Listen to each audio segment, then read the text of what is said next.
You see it?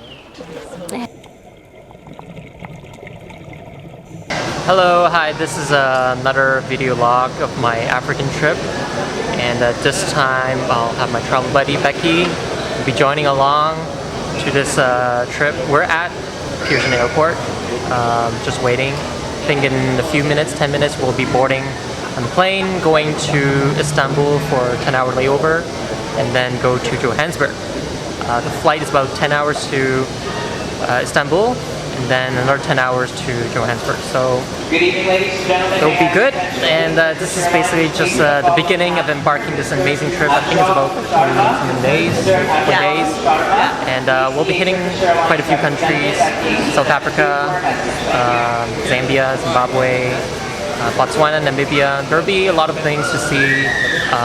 Obviously, mainly the game parks, the safari, and Victoria Falls. Victoria Falls will also be there, and yeah, we'll see different things and different kind of places in this world. Africa, I've never been before. I don't think we've been ever, so it'll be new for both of us. And yeah, stay tuned.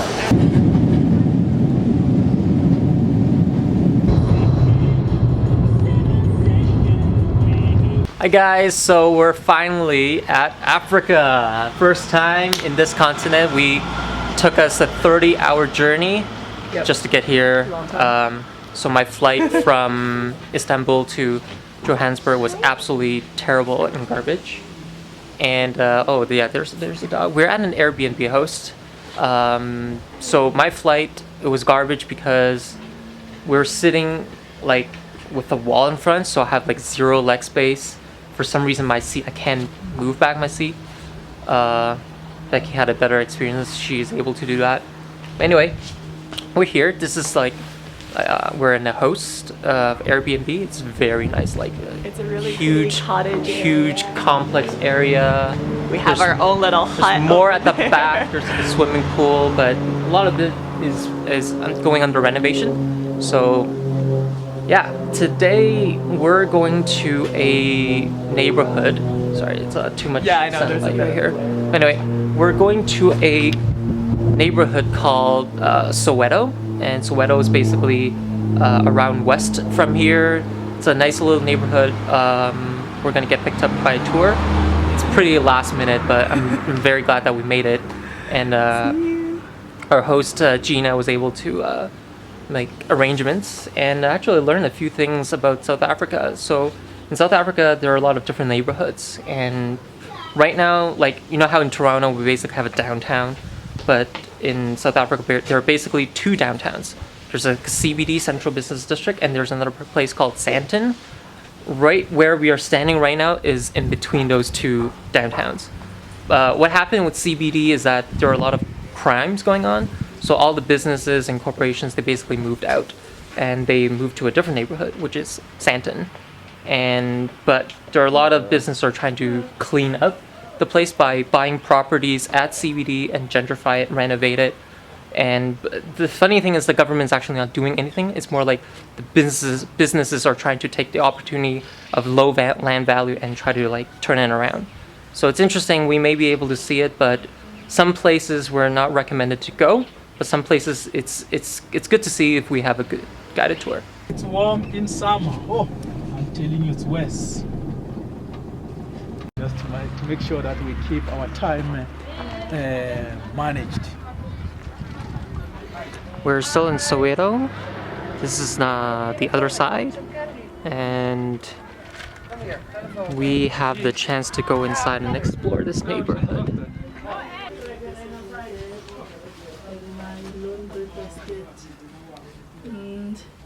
It's very neat, organized. Huh? Thank you.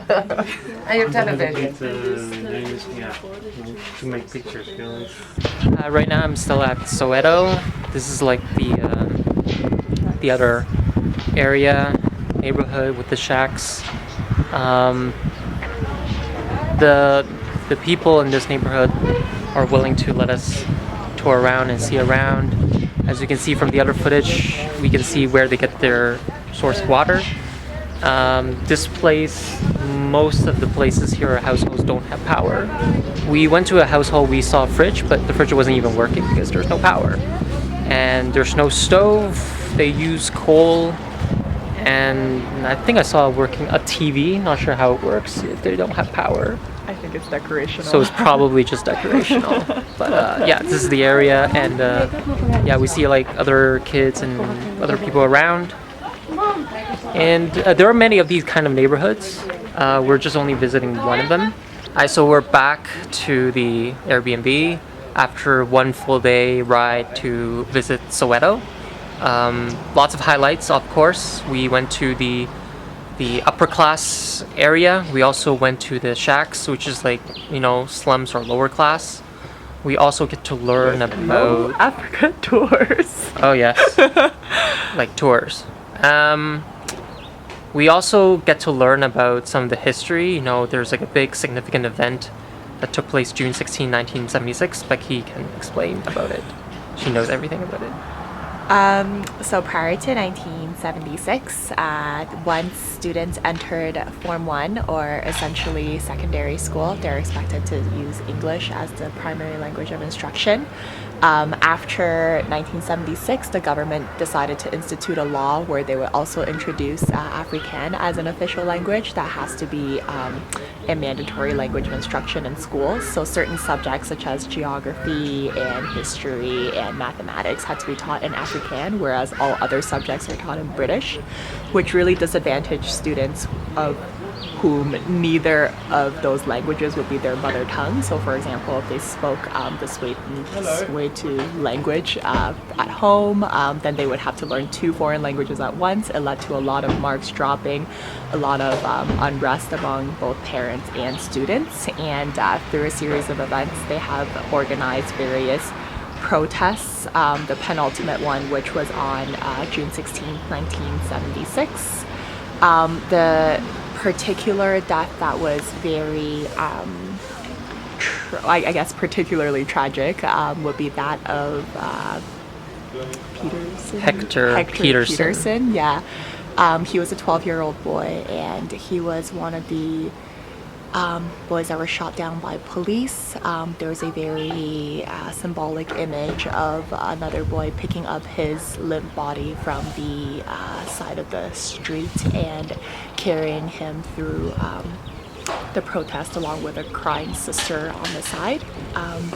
We went to the Hector Peterson Museum as well, where we learned more about the 1976 uprising and events leading up to it, how they overcame that requirement in the future. But essentially it was another racial segregation issue whereby the Dutch and the British felt that they were both contributing towards the education of black students, and they wanted that to be reflected in their curriculum through mandating both of the languages. Another racial struggle that's very well highlighted here in Johannesburg. We're gonna run out? Nope. You want me to do this again? Of course. We're trying to reach Maropeng to go to the Cradle of Humankind museum / cave. And yes, as you can see from outside, we're in the middle of nowhere. And we were actually lost, but thankfully we saw a police car, and police car is trying to show us how to get there. So you can see that car in front is the police car. So hopefully we'll reach the destination.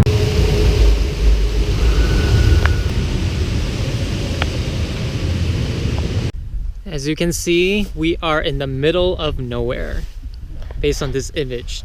Can you guess where we are?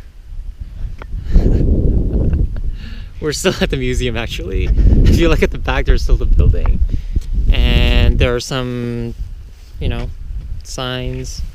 It's basically talking about the human history in terms of evolution, how humans come to be from dinosaur period to Homo erectus, Neanderthals to Homo sapiens. So this is the restaurant that I said it earlier. This is the Leopards, really close to where we are. So a little bit of what we did. In the morning we use the Uber app, called an Uber driver, and then we try to get to it's a place called Maroping, and we set it on our Uber GPS. But for some reason, when the driver was driving there, we actually couldn't find the place, and we were lost. And then miraculously we saw a cop car nearby, and as you can see from the other video, we're just following the cop car because the cop was nice enough to direct us to Maroping. So we reached Maroping and we went to the museum. There was like a boat ride, and then we basically saw how civilization is born.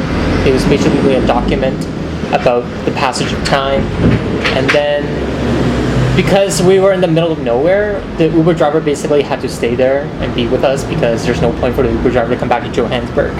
So the driver was there the entire time and drove us to another place. It's the cave. It's called, I don't know what it's called. What's it called again? Sterkfontein Cave. So we went there, and then we also went deep below 60 meters down, and then there are all these like limestones. That's where fossils were discovered, and scientists and archaeologists were able to discover a lot of things there. And then while we were trying to come back, for some reason the car couldn't start. The engine was broken, and so That was the best part. The driver had to call 3 workers to come and help, and one of the workers came to us and say, "Welcome to South Africa." So Henry really should have filmed this, but he definitely regrets not filming this now. yeah, basically we see 3 people trying to push the car, and not sure if this is a stereotype of South Africa, but we definitely witnessed that.